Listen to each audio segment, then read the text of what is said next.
30 साल के बाद परवेज़ अपने घर जा रहा था। 30 साल उसने वहाँ पर मेहनत की और घर पैसा भेजता रहा और बच्चों की शादियाँ की। अस्सलाम वालेकुम, कैसे हैं आप लोग। मैं हूँ आपके साथ अदनान और आज की जो कहानी है ये मुल्तान के साथ एक इलाका वहाँ से है। वहाँ का एक नौजवान, शादी हो जाती है। शादी के बाद घर में मामलात नॉर्मल चल रहे हैं और उन मामलात में इतना उलझ जाता है कि उसको पता ही नहीं चलता कि क्या घर में पूरा करना है, क्या नहीं करना। बड़ी परेशानियाँ हैं और घर वाले कहते हैं कि तुम कमाते क्यों नहीं हो। 2 बच्चे हो चुके थे और ये शख्स परेशान था। एक रोज़ ये बैठा हुआ और इसका एक साला इसके घर आता है और आकर इसके पास बैठता है, कुछ देर बातचीत करता है। उसके बाद कहता है कि आप सऊदी अरब क्यों नहीं चले जाते।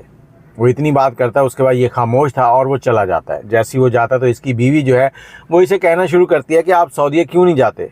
मेरा भाई आपको ठीक ही तो कह के गया है, वहाँ से पैसा कमाएंगे, हम भी आराम से रहेंगे, आप भी आराम से रहेंगे, घर भी अच्छा होगा, गाड़ी भी होगी, सब कुछ होगा। लेकिन ये नौजवान जो है ये उनको टाल देता। कुछ दिन तक ऐसे ही चलता रहा। फिर इसकी बीवी ने इससे झगड़ा करना शुरू कर दिया और आखिरकार इसने फ़ैसला किया कि अब मैं सऊदीया ज़रूर जाऊंगा। ये कुछ पैसे उधार लेता है, कुछ बीवी का जेवर था उसको बेचता है और बेचने के बाद सऊदीया का टिकट वो लेता है और लेने के बाद परवान भरता है और सऊदीया पहुंच जाता है। सऊदीया पहुंचा, जैसे एयरपोर्ट पर उतरा तो देखा कि आसमान पर सूरज ऐसे था जैसे कोयले जल रहे हों। गर्मी की शिद्दत बहुत ज़्यादा थी और जो कुछ इसने सोचा था यहाँ पर वो सब कुछ नहीं था।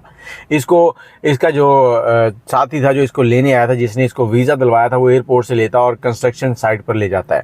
कुछ देर वहाँ पर घुमाता है और घुमाने के बाद इसको कमरे में ले जाता है और इसको खाना देता है और उसके बाद कहता है कि आप सो जाओ, 2-4 दिन के बाद आपको काम पर ले जाएंगे।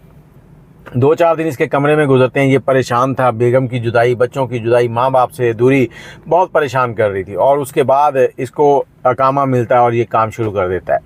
काम पर गया, इसका काम था सीमेंट, बजरी, रेत और इन चीज़ों को मिक्स करना, ब्लॉक लेके जाना, ये सारी काम थे। इतना सख्त काम इसने ज़िंदगी में कभी नहीं किया था। सारा दिन ये काम करता और कमरे में जाकर जब बेगम को फ़ोन करता तो ये रोने लगता।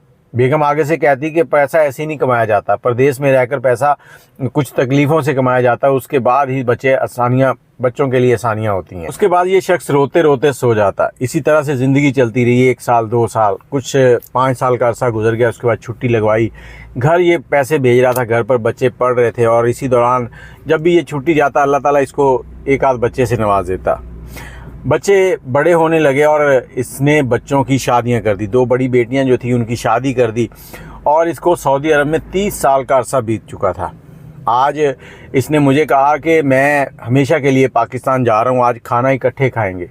हम वहां से निकले और निकलने के बाद खाना खाने गए, खाना खा रहे हैं और ये मुझे बता रहे हैं कि यार मैंने परदेश में बहुत बर्दाश्त किया, तकलीफ़ काटी बच्चों के लिए, अब मैं बच्चों के साथ रहूँगा, तो मैं हमेशा उनको प्यार करूंगा, उनके साथ रहूंगा, उनका अच्छे मुस्तकबिल की दुआ करता हूं।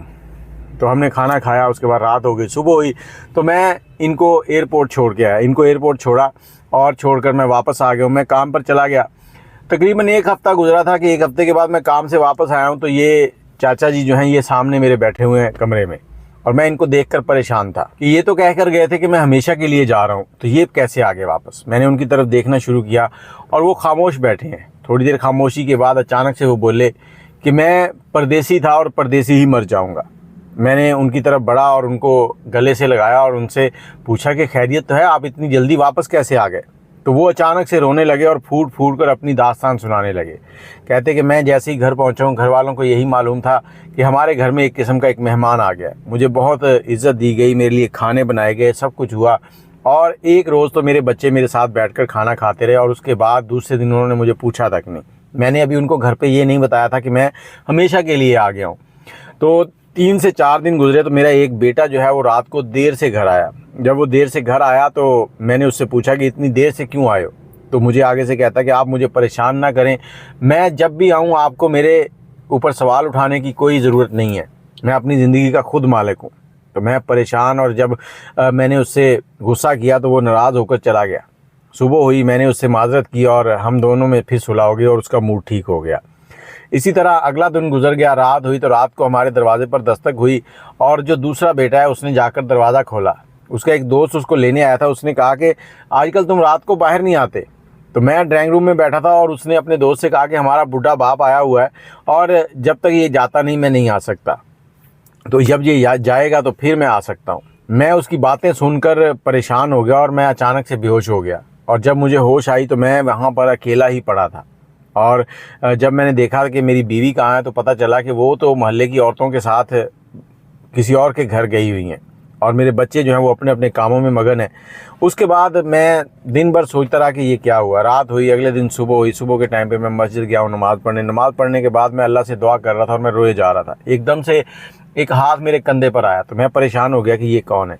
जब मैंने देखा तो वो मस्जिद के इमाम साहब थे। उन्होंने मुझसे पूछा, भाईजान क्या हुआ, क्यों रोते हो? तो मैं किसी को अपना दुख सुनाना चाहता था।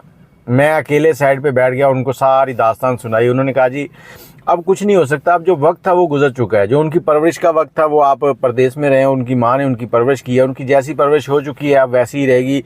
अब आप दुआ कर सकते हैं कि अल्लाह ताला उनको हिदायत दे, अगर नहीं तो फिर आप बर्दाश्त करें या फिर उनसे अलग कहीं रह लें।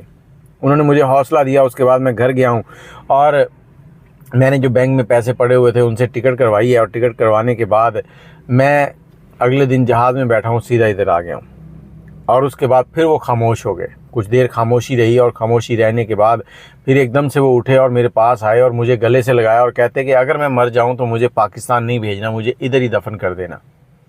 ये एक परदेसी की दास्तान थी। परदेसी परदेश में अपने बच्चों के लिए, अपनी बीवी के लिए, अपने माँ बाप बहन भाइयों के लिए बहुत कुछ करता है, लेकिन जब वो परदेश से घर आता है ना, तो जब उसके साथ इस तरह का रवैया रखा जाता है, उसकी बातों को नहीं सुना जाता, उसकी बातों को माना नहीं जाता, तो उसका बहुत दिल टूटता है।